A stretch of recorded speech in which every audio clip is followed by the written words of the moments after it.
राव आमचं जरा ऐकतासा. बोला की तुमचं ना ऐकून कसं चालेल? आमासनी काय उपाशी राहायचं नाही आज. नाही म्हटलं संताजीरावासनी थाळा घ्या बोलवत असं. बोलवा किती असते त्यासनी बी भूक लागलीच असं. संताजीराव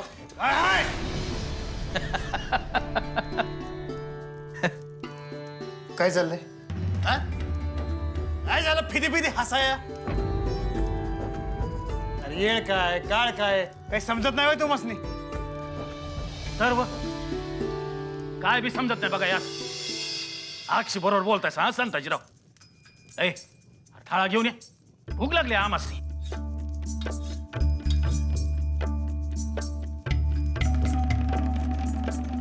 या पा तुमच्या समध्यांचा संताजीरावांवरच लय जीव आहे बघा. समजा त्यांच्या पसंतीचं बेत आहे की म्हणजे गरमागरम कडक भाकरी आहे, पालेभाजी आहे, कटाची आमटी आहे. अरे वा मिरचीचा ठ्याचा बी आहे की. समजा बेत संताजीरावांच्या पसंतीचा आहे. आमची कोणाची परवाच नाही.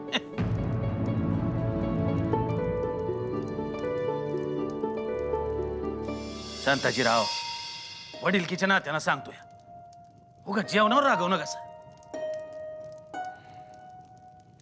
2 घास आमच्या बोला खातर खाऊन घ्या.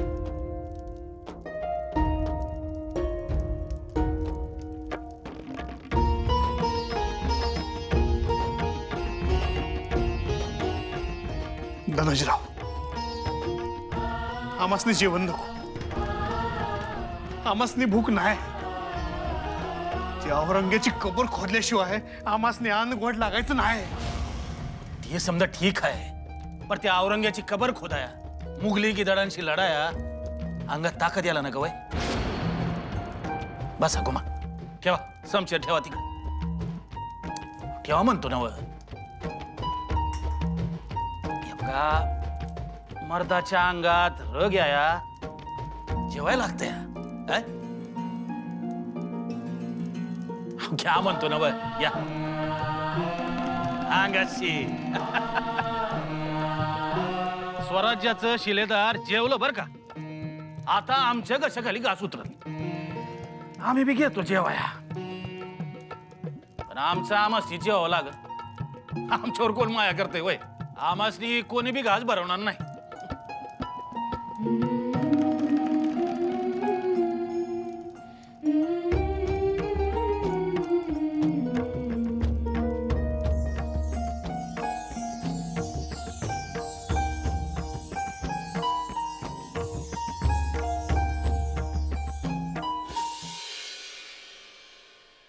मराठेशाहीच्या मर्द मानकऱ्यांनो, आज या सदरेवर जमण्यामागचे कारण आपणास माहीत आहेच.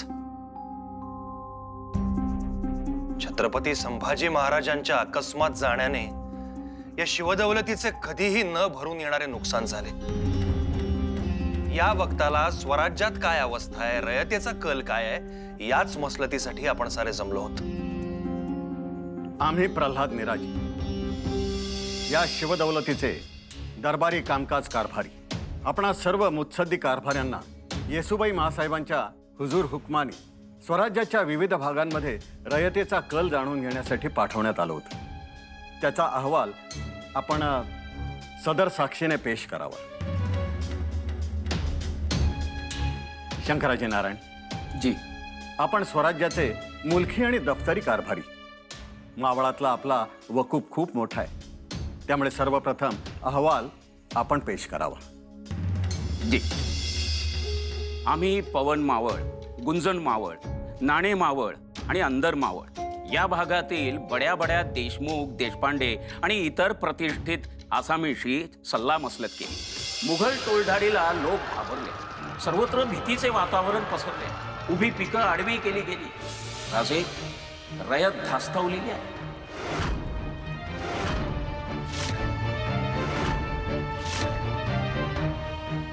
खंडोबल्लाळ, आपल्या अखत्यारीत कोकणचा मुलूक, तिथला हाल हवाल पेश करा. कोकण तय कोकणातही तीच तऱ्हा. दौलतीला वारस नाही म्हटल्यावर सिंध्यांची हिंमत वाढली आहे. कोकणातली रयत बाटवली जात आहे, नागावली जात आहे. तेथील देसाई खोत यांच्याशी आम्ही मसलत केली. ते अस्थिर आणि बेचैन जाणवले.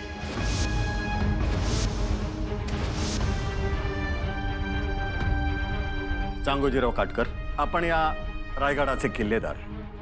काय म्हणते रायगडाच्या पंचक्रोशीतली रयत? आता गनिम राजधानीकडे सरकल तवा येता येता वाटेवरला मुलूक जाळून लुटून येईल. रयत समधी गावात सोडून जायच्या तयारीत आहे ती.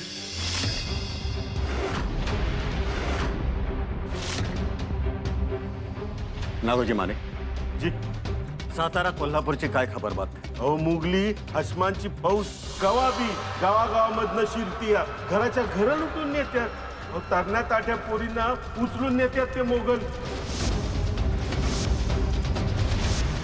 ह्या समध्याची देशमुख आणि देशपांड्यांना काय फिकीरच नाही. आता राजाच नाही म्हणल्यावर आम्ही पागा सांभाळायच्या कोणाच्या भरोशावर, असं समध्यांचं मत आहे.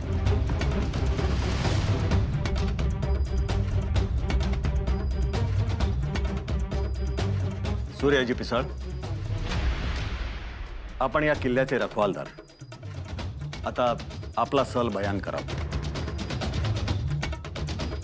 आता हे सगळं ऐकल्यावर स्वराज्य लय मोठ्या संकटात आहे ह्याची जाणीव व्हायला लागली. जी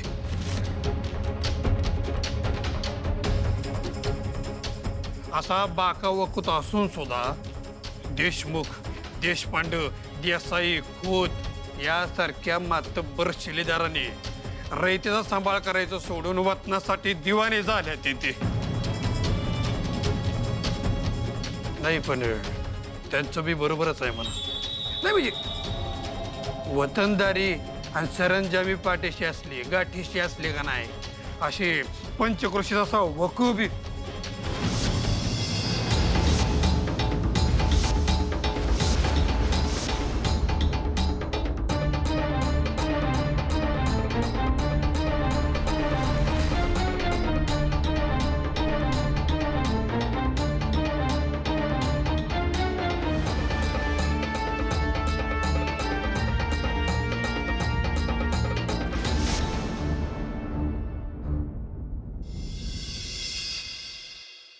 आज सर्व शिलेदारांचं मातब्बरांचं बोलणं ऐकलं. स्वराज्याचा वृत्तांत ऐकून मन विषण्ण झालं. रयतेचं दुःख ऐकून मनी वेदना झाल्या. रयतेचा पोशिंदा अकाली जाण्याने दौलत सैरभैर झालीय. त्या सावरणे सांभाळणे निकडीचे आहे. जर प्रजा जगली तरच राज्य जगेल. रास्त बोललात मासाहेब. छत्रपती दादा महाराजांच्या जाण्याने स्वराज्यात जी पोकळी निर्माण झाली आहे त्याने रयतेत भीतीचं वातावरण पसरलंय. मासाहेब, रयतेस आता ना स्वतःच्या जीवाची शाश्वती ना मालमत्तेची. कधी मुघली फौजा येतील आणि जाळपोळ करून घरदारा लुटून नेतील याची खात्री नाही. साहेब, तो औरंग्या इतके साल स्वराज्याची रयत नागावतोय, बडावतोय. या विचारांनी आम्हास हजारो इंगळ्या डसतात. आता आपणास काही जालीम उपाय करावे असंच हवे. आमच्या मते त्या औरंग्याचा कायमचा बंदोबस्त हाच उपाय आहे. तारा या वक्ती रयतेची काळजी घेण्यासाठी मराठी शाही सज्ज आहे. आम्ही समर्थ आहोत हा विश्वास देणं गरजेचं आहे. रयतेनं मुलूक सोडून जाऊ नये यासाठी मुबलक धनाचीही आवश्यकता आहे. राजे, या कामी जितकं लागेल तितकं धन खर्ची करा. गरज भासल्यास खाजगीतला खजिनाही रिता करू आपण. त्यानेही नाही भागलं तर आमचे सुवर्ण अलंकार आणि जड जवाहीर ते देखील खर्ची करू. परंतु रयतेस शिणू देणार नाही आपण. पंत, कोकण, मावळ या मुलखांचे अहवाल रोजनिशी आणि जमा खर्चांच्या चोपड्या आणा. सातार, करवीर या मुलखांचे शेतकऱ्यांचे अहवाल पेश करा. मासाहेब, आम्हास वाटतं या साली आपण शेतसारा कमी करावा, बी बियाणे मोफत पुरवावी. अखेर बळीराजा जगला तर राज्य जगेल. शेतकऱ्यांची कर्ज येत्या काही सालांमध्ये हळूहळू फेडण्याची मुभा द्यावी. या योजना तर उत्तमच आहेत. परंतु संकटाचे मूळ या वक्ती ध्यानी घ्यावे. ते आहे औरंगजेब आणि त्याची मुघली फौज. त्याचा समूळ नायनाट करण्यासाठी नव्या शस्त्रास्त्रांची गरज आहे. काळी स्थळ हातावर घेऊन लढणारी नव्या उमेदीची मराठी मनगटे फौजेत सामील करून घ्यावीत. त्या औरंग्यास दिवसा आसमानातील तारे दिसतील असे हल्ले करून बेजार करावे. इतक्या लवकर ही चाल धाडसी ठरेल. धाडस तर पाचवीलाच पुजलंय मराठ्यांच्या. आपल्या योजना फलद्रूप होण्यासाठी त्या औरंग्यास मारावा लागेल.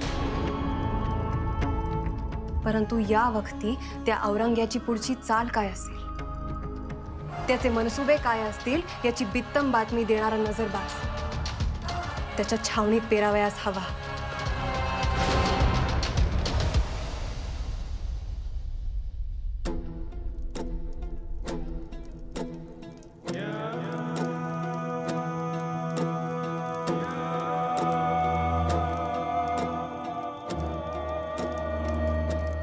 हुजूर,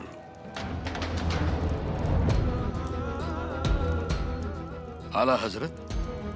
ये है जनाब केशव पंत, मराठा दरबार के आला सालार. दरबारी सूबेदार वतनदारों से इनकी बड़ी अच्छी बनती है.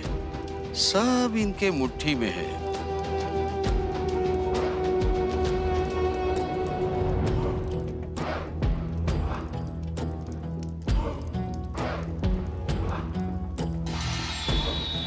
अब तो संभा खत्म हुआ और स्वराज गिरने के कगार पर है.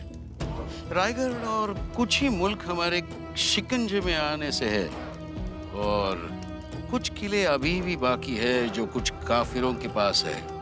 हाँ, लेकिन वो किले हासिल करने के लिए हम हमारी फौज जाया नहीं करेंगे. 8 साल से हमारी फौज जंग के मैदान में है. अब उन्हें आराम की सख्त जरूरत है. सही फरमाया हुजूर. अहो, आता फौजेची गरजच नाही. आता मराठा सरदारांना चिंता सतावते ती त्यांच्या वतनांची, जहागिऱ्यांची. त्या शिवाजीनं वतनदारी बंद करून, सरंजामी बंद करून लोकांना सैन्यात भरती केलं, स्वराज्यात मानाचं स्थान दिलं. आता तो शिवाजी नाही, ते सैन्यही नाही, कारण आता स्वराज्यच अखेरच्या घटका मोजते. आता लोकांना तनखा देणार कुठून? सैन्य पोटावर चालतं. आता वतनाशिवाय कसं जगावं त्या पामरांनी? मी एक एक वतनदार आणून खाविंदांच्या पायाशी घालतो. पंत, अगर आपने ये कर दिखाया तो तख्त की आप पर मेहर नजर होगी, सरफराजी होगी जनाब. हुजूर, आपण सेवेचा मौका दिलात. आता पास करामत या केशवपंताची.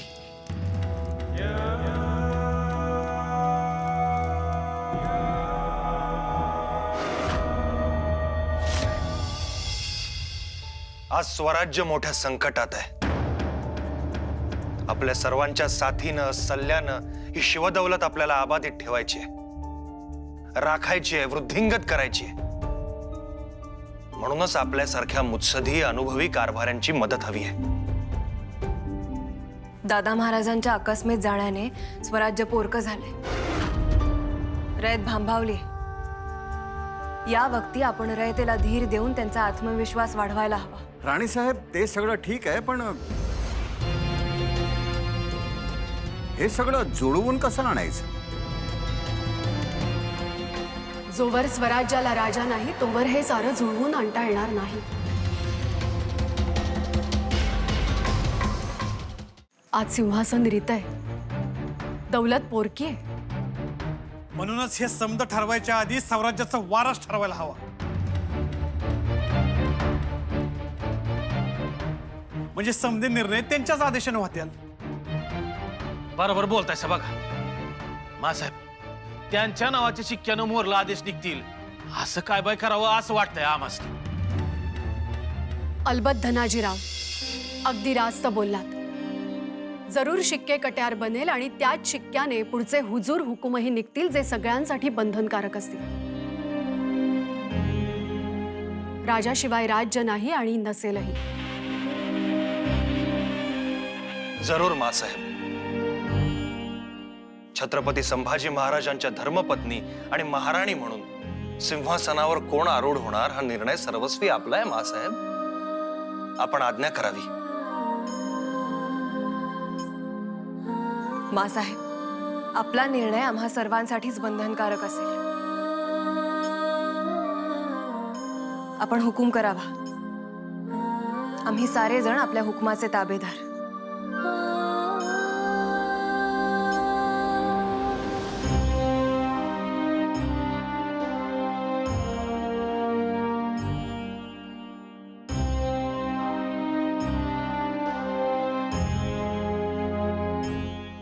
आज इथे रामचंद्र पंत अमात्य हवे होते.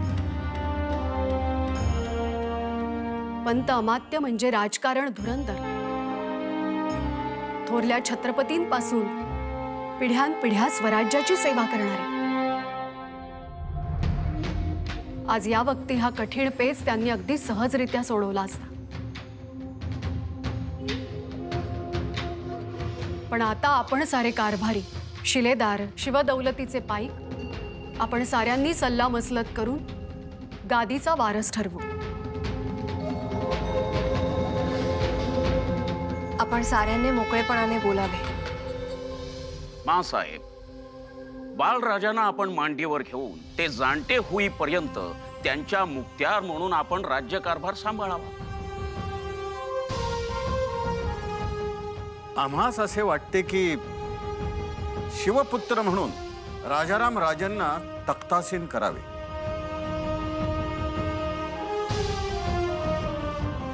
आणि थोरल्या राणी सरकार म्हणून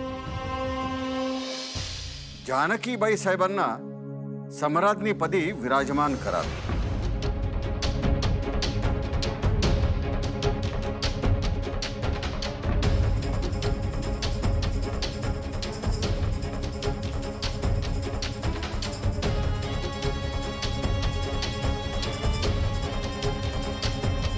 आमचाही तोच कयास आहे.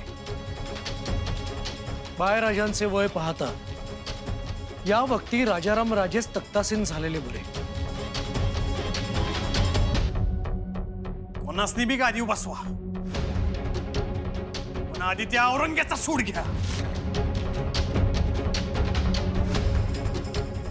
म्या काय म्हणतोय? अहो, धनाजीरावांचा अजून इशाराही निमय व्हायचा असेल.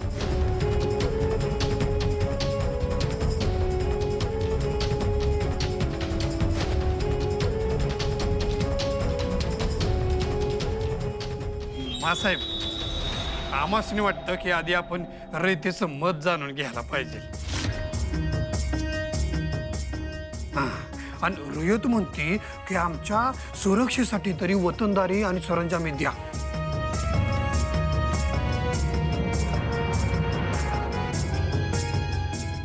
आणि मग कोणासनी बी गादीवर बसवा. आणि आम्हासनी असं वाटते की काही बी झालं तरी रयतेच्या भावनांची कदर झाली पाहिजे.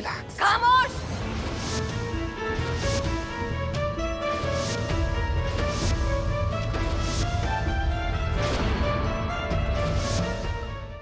आपले मतलबी बोलणे बंद करा. या भावना रयतेच्या नसून तुमच्या दिमागातल्या आहेत हे न कळण्या इतपत आम्ही नादान हरगिज नाही. प्रत्यक्ष आबासाहेबांनी वतनदारी आणि सरंजामी बंद केली होती. त्यांच्या त्या दूरदृष्टीचा नतीजाही चांगलाच झाला. ती विषवल्ली स्वराज्यात पुन्हा नको. मासाहेब,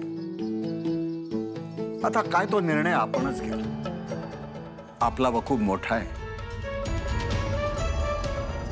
मासाहेब, आपण जल्दीने निर्णय घ्यावा.